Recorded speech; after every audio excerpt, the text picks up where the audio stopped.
Okay, good evening again, everyone. And for the guests and Kiwanians from other clubs tuning in tonight, my name is Brian Cofrancesco, and I'm the president of the Kiwanis Club of Meriden. I'm pleased that you made the time to come here tonight to learn about this important topic of human trafficking and how it affects our communities. As you may have seen in our promotion for tonight's program, President Biden recently declared January 2023 as National Human Trafficking Prevention Month. So we thought this would be an appropriate topic for our Kiwanis meeting tonight. I want to thank the U.S. Department of State's Office of the Public Liaison and the Trafficking in Persons Office, or TIP, for working with us to make this program possible. And in particular, I want to thank Mai Shiozaki, Renee Callender, and our speaker, Brianna Gehring, who are all on with us tonight and who helped to coordinate tonight's event. A reminder, so you can send your questions in the chat, and I will field them to moderate a Q&A with Brianna after her presentation. So let's get started. Our speaker tonight is Brianna Gehring, who works for the U.S. Department of State as a program advisor for the TIP Office's Program to End Modern Slavery. She has worked in the anti-trafficking field for over 15 years, including serving as at a residential care center for minors trafficked in Southeast Asia and on an extended assignment in Eastern Europe. Prior to joining the TIP office, she worked and consulted for NGOs and UN agencies, supporting anti-trafficking projects in more than 18 countries. Brianna has a master's degree in development management and human rights from American University's School of International Service, and she currently lives in Nashville with her husband and their 2 children. And we appreciate her making the time to come with us tonight, despite her family commitments and tuning in all the way from Nashville, Tennessee. So please join me in welcoming our speaker tonight, Brianna Gehring. Wonderful. Well, thank you everybody for having me. I'm honored to be here and to get to share with you all tonight. I'm going to start by sharing my presentation, and then we can go ahead and get started. Great. Well, I am here to share with you about the issue of human trafficking, what it is, how it affects people across the globe, including men, women, and children, and most importantly, what is being done to combat it and what you guys can do even where you are in your own community. As Brian mentioned, I work for the State Department's Office to Monitor and Combat Human Trafficking, or Trafficking in Persons. And before working there, as Brian mentioned, I spent about 15 years working with different groups around the globe in helping to build capacity at community level and at government agency level to respond to trafficking, including how to identify survivors, how to protect victims, and how to ensure that traffickers are held accountable through prosecution for their crimes so that trafficking stops happening. So even though I've been working on and talking about trafficking for 15 years, I actually don't get tired of it because it's so important to do things like this and to share with groups like you about what trafficking is so that we can bring other people into the fight. It's things like this that make a critical difference in preventing trafficking and protecting those impacted by it. And as you guys know, January is Human Trafficking Prevention Month. Each year it's declared that by the President of the United States. So it's events like this that are so important to catalyze bringing more people into the fight and helping to stop trafficking from happening. So I am excited to get to share with you guys about what trafficking is, what the TIP office is doing to combat it, and more importantly, what you all can do to join in the fight. So to start us off, I think it's important to just take a pause and to understand what human trafficking is, what it looks like, and where it's happening. So trafficking is a global phenomenon. It's present in every community and in every country. And according to the International Labor Organization, there are an estimated 27.6 million victims of trafficking worldwide, many of whom are women and children. That is more people trafficked right now than at any other time in human history, even though trafficking is illegal in every country in the world today. So now that we know how big and pervasive it is, I think it's important to pause and explain exactly what we're talking about when we talk about human trafficking. At our office, we always like to begin any presentation with the definition of trafficking. So human trafficking and the terms trafficking in persons, modern day slavery, these are all umbrella terms that are used interchangeably to talk about this crime that includes both sex trafficking and forced labor. In short, human trafficking is a crime, and traffickers use force, fraud, or coercion to compel adults and children to work or to engage in commercial sex acts for the trafficker's own profit. So at the center of human trafficking is this idea of exploitation, and traffickers use a host of coercive and deceptive practices to exploit their victims.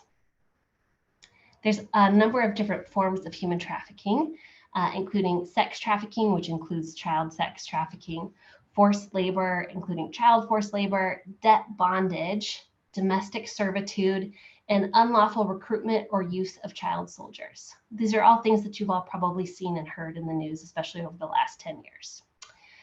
It's important to note that when we're talking about sex trafficking, if somebody is younger than 18 years old and they're used in commercial sex, that individual is always considered a victim of trafficking because they're a child. It doesn't matter if there is force, fraud, or coercion involved in using a child in trafficking, they are considered a victim. Human trafficking robs millions of people around the world of their freedom and their dignity, and it inflicts untold harm on societies. It undermines the rule of law, it weakens public health, it distorts global market, and it spurs and funds transnational crimes and criminal networks. But rather than focus on the idea of the scale of trafficking or technical definitions, I think it's sometimes easier to understand what we're talking about when we talk about a real person who's been impacted by trafficking. So trafficking can look like Cassie. Cassie is from a remote island in the nation of the Philippines. When she was 10 years old, Cassie's family was approached by a family friend with an offer to enroll her in a good school in Manila, which is the capital city, if she would just come to work with him in Manila. Her family thought, oh, this is great. It's a good opportunity for her to get into a good school. She'll have a good education and she can make some money and send it back to help the family. However, the trafficker was not telling the truth. He did not have a good job for Cassie or a school that he was going to help her get into. Instead, the job that she was offered was actually to be abused on camera so the trafficker could receive money from paying customers around the world. She was forced to perform sexual acts in front of a webcam for paying customers around the world. And Cassie and 6 other children were exploited in the house of this trafficker. He was violent and he threatened Cassie and the other children and their family members if they were going to tell the truth about what happened to them. So that exploitation continued for almost 5 years. Don't worry, I'll come back to Cassie's story later. Okay, so as we understand what trafficking is, I think it's also sort of equally important to understand what trafficking isn't. There's a lot of misconceptions and myths about human trafficking out there, and you've probably heard a lot of these yourselves. But it's important to understand what trafficking is and what it's not, because a lot of these myths can actually do more harm than good. And helping people within communities and frontliners understand what trafficking actually looks like is really important because it helps them to identify people and better respond to real situations of trafficking. So let's delve into the first myth. There's this idea that trafficking has to involve crossing an international border. In reality, human trafficking doesn't have to require movement. Individuals can be trafficked across borders, or they can be trafficked within their own home country, their own city, their own town, or sometimes even within their own homes. There is no movement associated with trafficking to make it a trafficking crime. The second myth is that trafficking victims are bound or physically restrained. This is one very common one. You'll probably often see images where people use like shackled hands when they're talking about trafficking today. And while that may have been true of what slavery looked like in the past, traffickers today are rarely using that type of physical force or bondage to hold people in trafficking situations. Traffickers often use psychological coercion, violence, and threats of harm to the person or to their family in order to compel them to stay, like you heard in Cassie's story. Third, human trafficking and smuggling are the same thing. This is a big one. However, human trafficking and smuggling are actually 2 different crimes, and it's confusing because there can be some overlap between those 2 issues, but there's a really big difference there, and it's very important to understand that. So human smuggling is a crime against a border or a country's laws about immigration. It's where an individual is trying to enter into a country in violation of its immigration laws, and they'll typically cross a border with the assistance of a smuggler or a coyote. So it's somebody being smuggled into a country. And sometimes smuggling might involve trafficking, but they are not always linked. Many migrants are voluntarily smuggled across borders without that type of exploitation involved. And as we talked about before, many victims of trafficking are trafficked and the crime happens without them ever crossing a border or moving. And trafficking is a crime against an individual, and it's always exploitation based, where the point of trafficking is commercial. They're compelling somebody to work or to commit sexual acts in exchange for money. So there's always this exploitation and commercial element to what's motivating those traffickers. Okay, 4, only women and children can be victims of trafficking. This one's actually not true. In reality, men, women, and children can be victims of trafficking. The majority of trafficking victims are women and children, and there's a lot to do with vulnerabilities there. But children, men, women, boys, girls, transgender individuals, anybody can become a victim of trafficking. And that's helpful for understanding to ensure that people who are trafficking victims can be identified and get help. And then the 5th and final myth is that individuals are related, or who are related or in a relationship with their trafficker, cannot be considered victims of trafficking. That one is also not the case. And in fact, traffickers often abuse relationships of trust, like family relationships or romantic relationships, in order to exploit vulnerable people. So individuals can be considered trafficking victims even if they knew their trafficker, even if they initially consented to the work, because it's that forced fraud and coercion that's involved in getting them to do the thing that it is that's involved in the abuse. And knowing somebody or having been in a relationship is not a justification to exploit someone or to say that somebody is not a victim of trafficking just because of who the perpetrator is.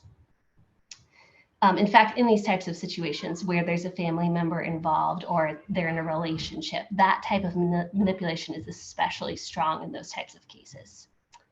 Okay, so now that I have depressed you, let me actually tell you the good news. There is a lot being done to combat trafficking now, even though it's so pervasive around the world. There's a huge response both within the US government, internationally, and at local levels to help combat human trafficking, and there's a lot of momentum in the fight. So let me start by telling you what the US government and the Trafficking in Persons Office is doing. So I'll start with our human trafficking law, which in the United States is called the Trafficking Victims Protection Act, which just celebrated its 20th anniversary in 2020. It's a really strong law, and it matches the international protocol in many ways. And it has a really helpful law enforcement approach, but it's very victim-centered, which really helps service providers and government agencies to place victims at the center of the trafficking response. Among other things, our law helps to define trafficking, sets penalties for the crime, provides access to benefits and services for victims, and it created the Trafficking in Persons Office and gave us the mandate to coordinate the US government's response to trafficking. And it also created a cabinet-level interagency task force, which the Secretary of State chairs. So the government really prioritized trafficking and set up these systems to help both hold perpetrators accountable, ensure their support for victims, and ensure there's a really strong and coordinated government response. Likewise, internationally, the UN passed the trafficking victim, it's called the Palermo Protocol, the protocol to prevent, suppress, and punish trafficking in persons, especially women and children. And this is a widely internationally recognized instrument in combating trafficking. Many countries use this instrument to help shape their own trafficking laws, including the United States. Let's see, and a really important component of the Palermo Protocol is that it calls for this like multi-pronged response to trafficking that's so important for being able to combat the crime.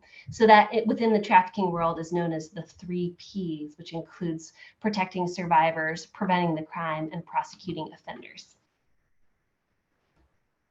So here's some examples of what those 3 Ps look like. Let me just scroll down in my notes. And you can see that each one of them calls for this critical part of the response to trafficking. No one of these Ps is going to be effective at combating trafficking on its own. It's when all of these Ps are present that we see a really effective trafficking response. And of course, there's a fourth P included in the trafficking response, which is partnerships. And that really talks about how all of those things work together. And we need to bring more and more people, agencies, and groups into the fight for people to work across teams to be able to combat trafficking well. Okay, so let's see. Within the TIP office, I'll explain sort of what we do here and the various teams who are handling the trafficking response on behalf of the US government. So we have a few core functions. One includes reporting.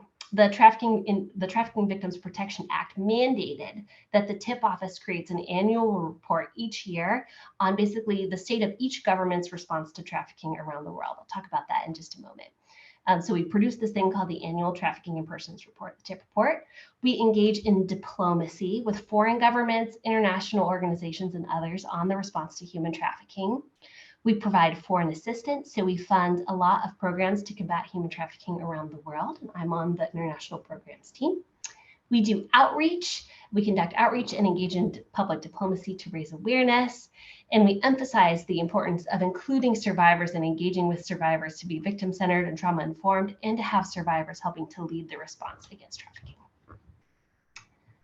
So the Trafficking in Persons report that I mentioned, it's released annually, and it's the government's primary diplomatic diagnostic policy tool that's used to engage foreign governments on trafficking in persons. So it currently evaluates the efforts of 188 governments around the world, including the United States, on their response to trafficking, according to minimum standards that were created by the anti-trafficking legislation, the TPPA. And each country is actually assigned a grade each year, a tier level, on how they're doing in their response to trafficking. And from my work, working with NGOs around the world, this grade, their tier ranking, is an incredibly motivating factor for governments in their response to trafficking. The report also includes recommendations for governments to improve their response, specific steps that they can take to ensure that they're doing a better job in combating trafficking. And I've seen firsthand how the report really catalyzes and spurs a lot of movement on trafficking each year. Our international programs team does all sorts of programs around the world to help combat trafficking, including bilateral programs, which are focused usually between the US and one other country, global programs. We run an emergency victim assistance fund for trafficking survivors who may be in a particular situation of need. I've gotten to access this a few times in my work with NGOs when we identified survivors who may have needed some critical assistance, like a surgery because of an injury associated with it, or needed help with transportation. So this is an incredible fund that's able to be accessed and moved quickly to provide real support for survivors who need it. We do short-term training and technical assistance support for governments around the world.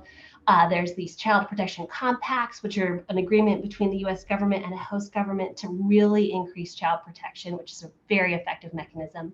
And then there's the program to end modern slavery, which I work on, and we help to establish evidence on what works to combat human trafficking. We do a lot of research on the prevalence of trafficking and what interventions will actually work to reduce the prevalence of the crime and ensure that people are protected. Our public engagement team. Oh, sorry, one thing to go back just on our international programs level, just to give you an idea of what this looks like. We're currently doing programs in we're doing 110 projects in 95 countries currently, with a total portfolio of over $225 million. And each year it's about a $65 million new appropriation of funds. So the government's dedicating significant resources, both through our office and through other agencies throughout the administration, on combating trafficking. Okay, public engagement.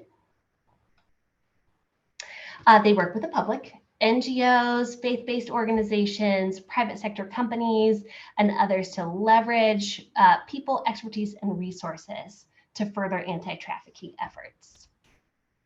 Renee, who is here, is on the public engagement team. We also have a survivor engagement team who works to ensure that our department's efforts are very victim-centered and survivor-informed. We have a intergovernmental affairs team, and they work with U.S. government agencies and international organizations, as well as the President's Interagency Task Force, to help coordinate the U.S. government and multilateral efforts to combat trafficking. They also work closely with private sector on engaging them on eradicating forced labor and trafficking from their supply chains, and work with UN agencies, regional multilateral groups like ASEAN and Southeast Asia and others. Let's see.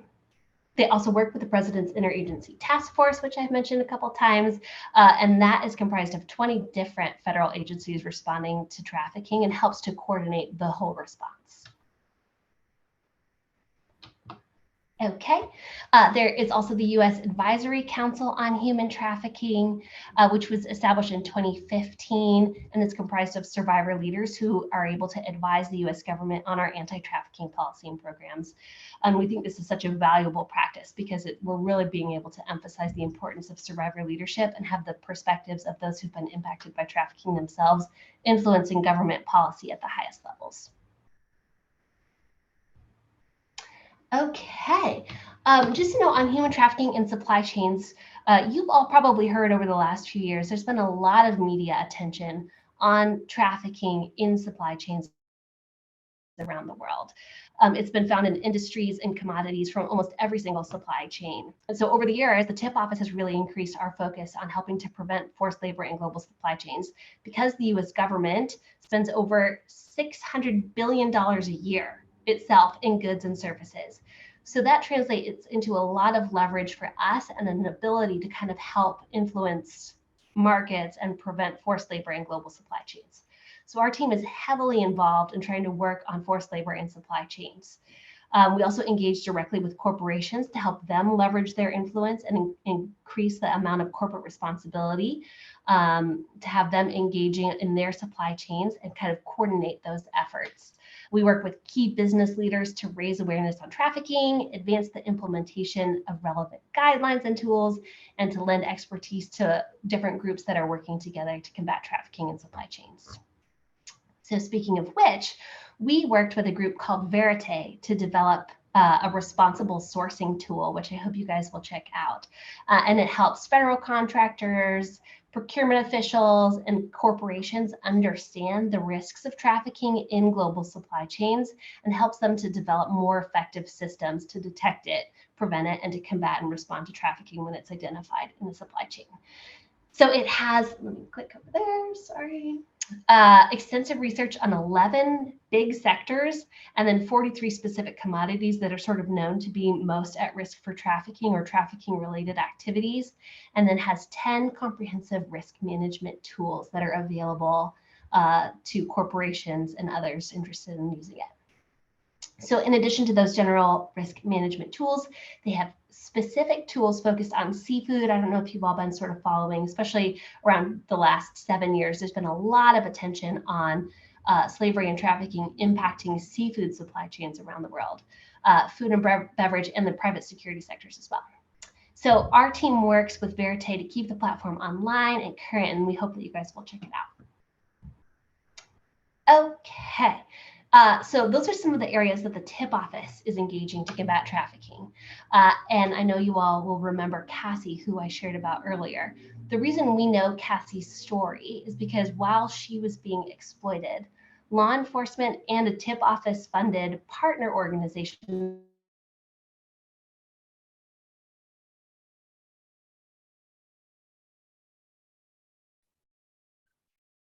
I think we lost our speaker.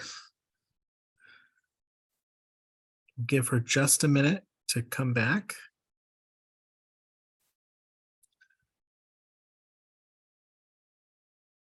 Oh, there she is.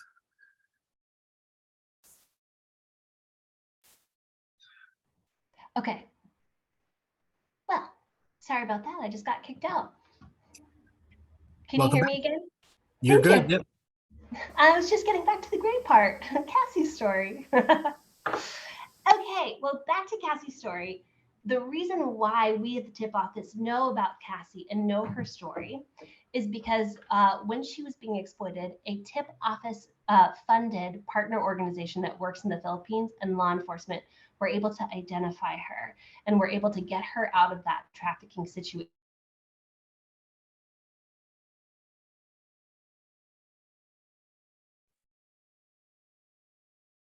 Oh, think. Oh, Brianna, are you back? I'm back. I'm getting There we kicked go. out due to time limit, so I'm going to try to join on my phone while talking just in case. Here we go. So Cassie, found her. We're able to get her out of the exploitation, ensure that her perpetrator was arrested and held accountable for his crimes against Cassie and the other 6 children, and then get her the support that she needed through service providers so that she was able to be restored and receive the services that she needed to heal and grow. So she is safe now and she is thriving. She's in her 4th year of college currently.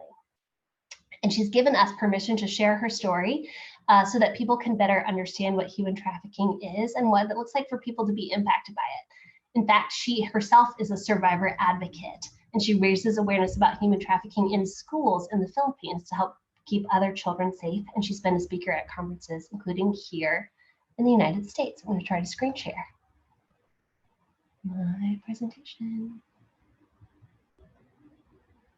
Okay. Great. So now the even better part. What can you do? We've covered what the TIP office does, what Cassie is doing to combat trafficking, but you might be wondering, well, what can I do and how does this apply to me? So on our website, we have a number of ideas and resources that you can check out for what it might look like for you to get involved in trafficking.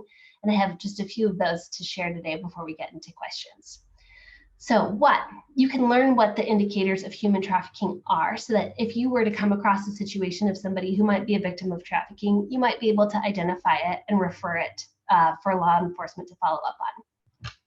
So if you do identify a situation where there's a trafficking situation happening, you also can know where to refer it to. So you can, of course, report it to law enforcement by calling 911 or the non-emergency line. And then there is a 24-hour hotline that's available to call, text, or report online that's run by an NGO called the National Human Trafficking Hotline. There's the phone number. I don't know the website, but it's run by an NGO called Polaris. And it should be pretty easy to find. You'll oftentimes see posters with this information in airports, bus stations, etc. So you should know that and have that handy.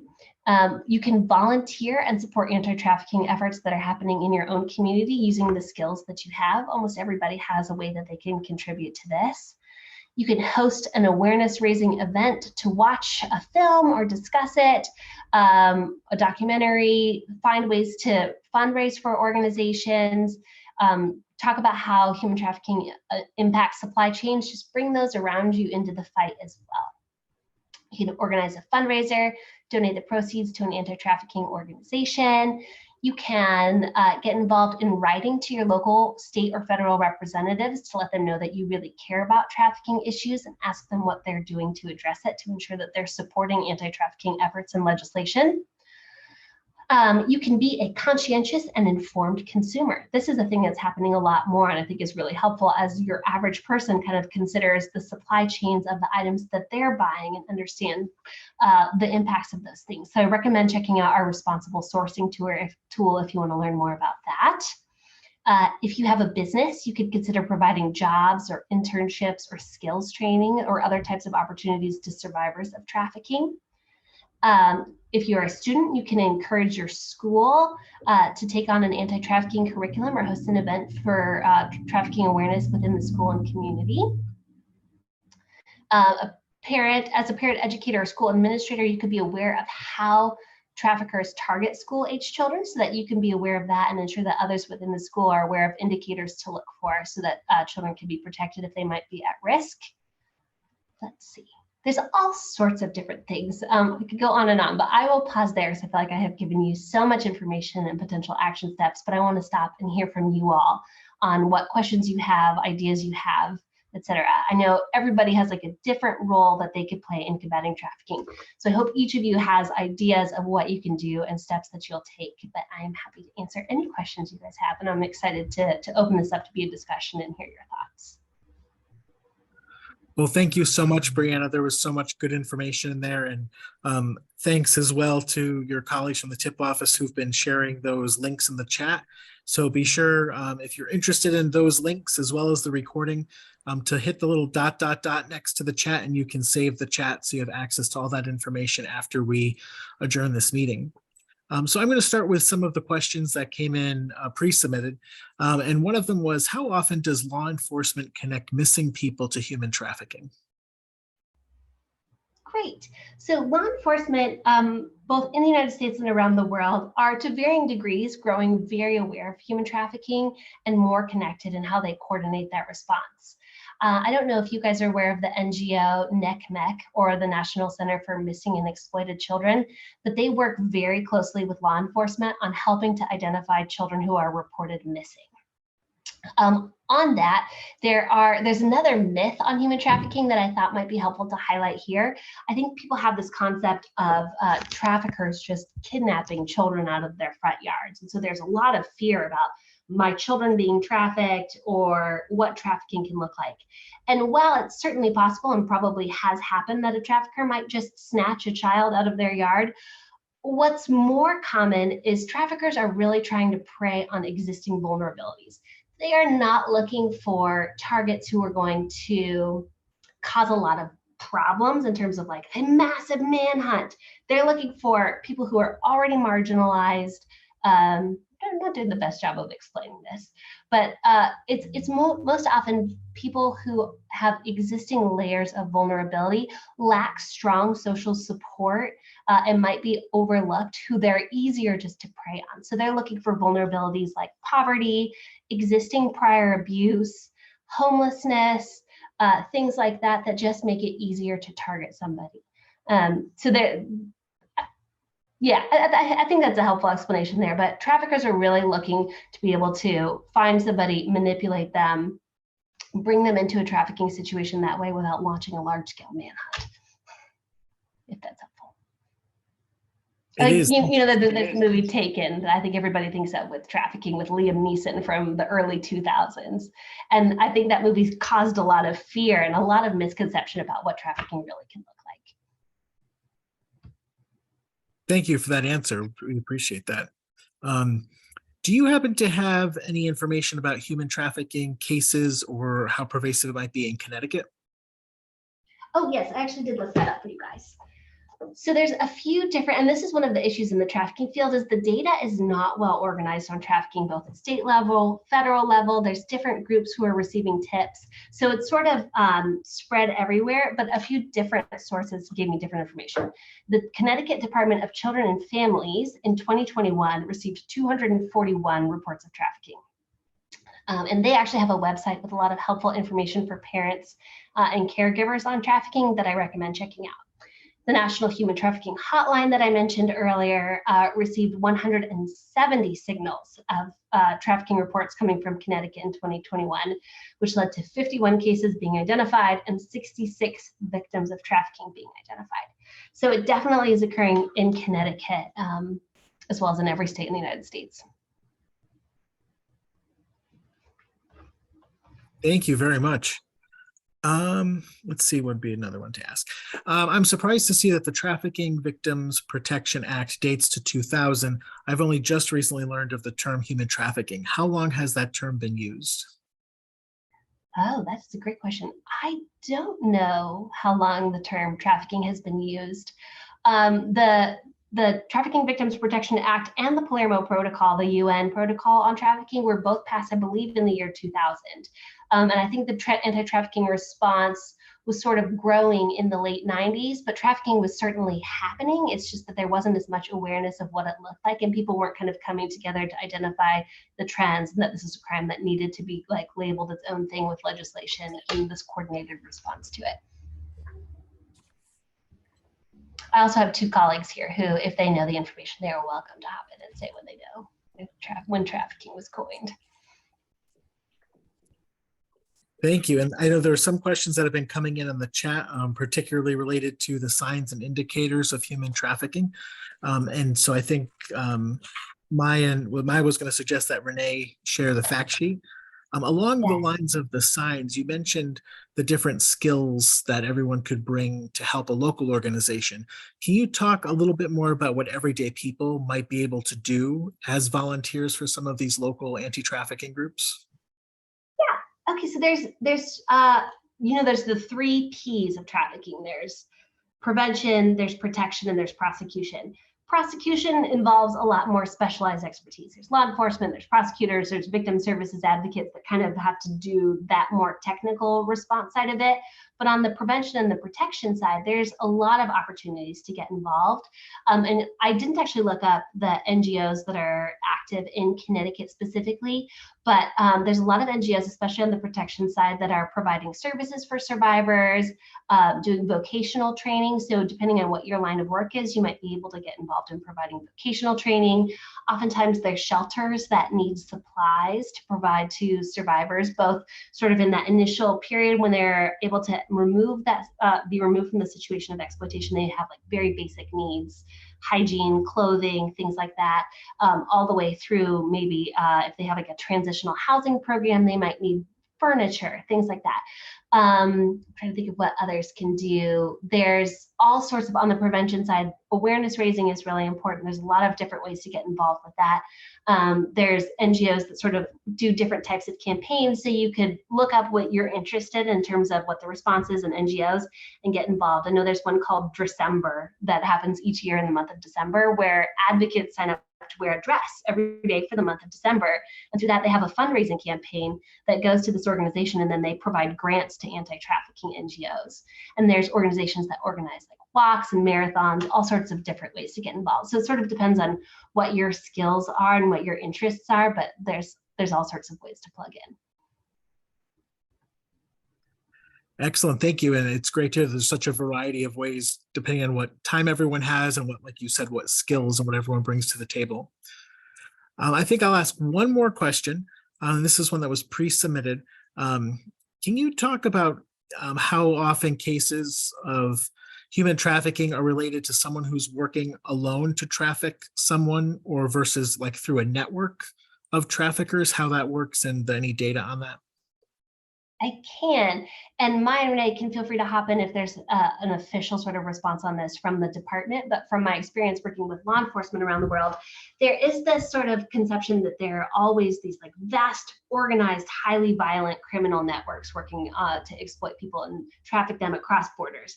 And that certainly is the case in some places, but what happens more often is this really small, either like there's 3 or 4 different people that know each other that are involved, or even just one-offs. So like there may be very kind of loosely organized networks, and it's not these like highly sophisticated guys with guns and just a first name. It's like a woman who will go and recruit people from particular towns, and she knows a few different people that are interested in buying the young girls that she's able to source from different areas. And that person may be connected with a few different brokers. Or when we're talking about online exploitation in the Philippines, for example, there are often cases where the trafficker is either operating solo, or there are a few other people that they know within their own community, and then they're connected with networks of preferential offenders, or what are commonly known as pedophiles, and they will share information about like how to find different groups who can source abuse material.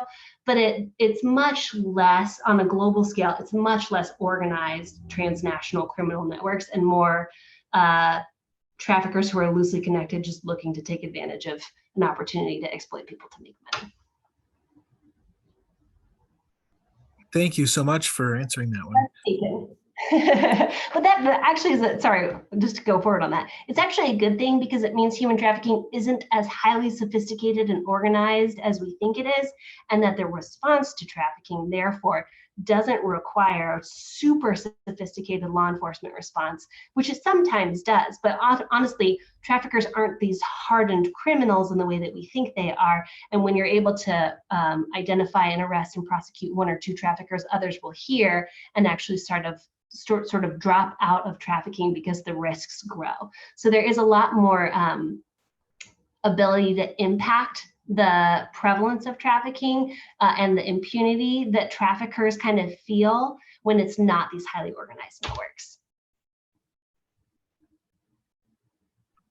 Well, I think that's a good place to wrap it up. And that way you can also get back to your family for your night. We appreciate you working so late into the evening. Do you have any closing thoughts or comments or anything you'd like to share with the Kiwanians on tonight? No, I'd like to thank everybody for their time and listening to me rattle on about trafficking, which is my passion, and I could be a little bit technical about it, but I always just love getting to connect with people and hear sort of what their thoughts are on trafficking. So if anybody has any final questions, I'm happy to take them. And I know my colleagues here are happy to answer any questions or be in touch as well. So thanks everybody for taking time out of your evenings to learn about this kind of depressing issue. And I hope you all were able to take some hope from it and are excited to get engaged as well. Well, thank you very much for your time and for your advocacy around this important issue. And I think you do a lot of work, I'm sure, day to day, but I think coming to talk to groups like this, I'm sure helps advance that and get your message out there. And I hope that everyone who was able to join us tonight takes something away from this about what you can be doing to really work against this atrocity in your own communities. But then maybe has a little curiosity to go and learn even more. So thank you so much, Brianna, for taking the time. I also want to thank Mai and Renee who are on, who've been pulling all of these links and dropping them in the chat. Please make sure you click on some of them, or we can share them out afterwards for those of you who are here. If you did not have a chance to sign up in advance, just drop your email to me in the chat or send it along if you have my contact, and I'll make sure you get the recording. The State Department is kind enough to create a transcript of tonight's presentation, and we'll send those and all the links out after this. So thank you very much. I'm going to pause the recording now, and then for those of you Meriden Kiwanians, we're going to have a really quick business meeting. You're all welcome to stay. Otherwise, have a great night, and we hope to see you all again soon.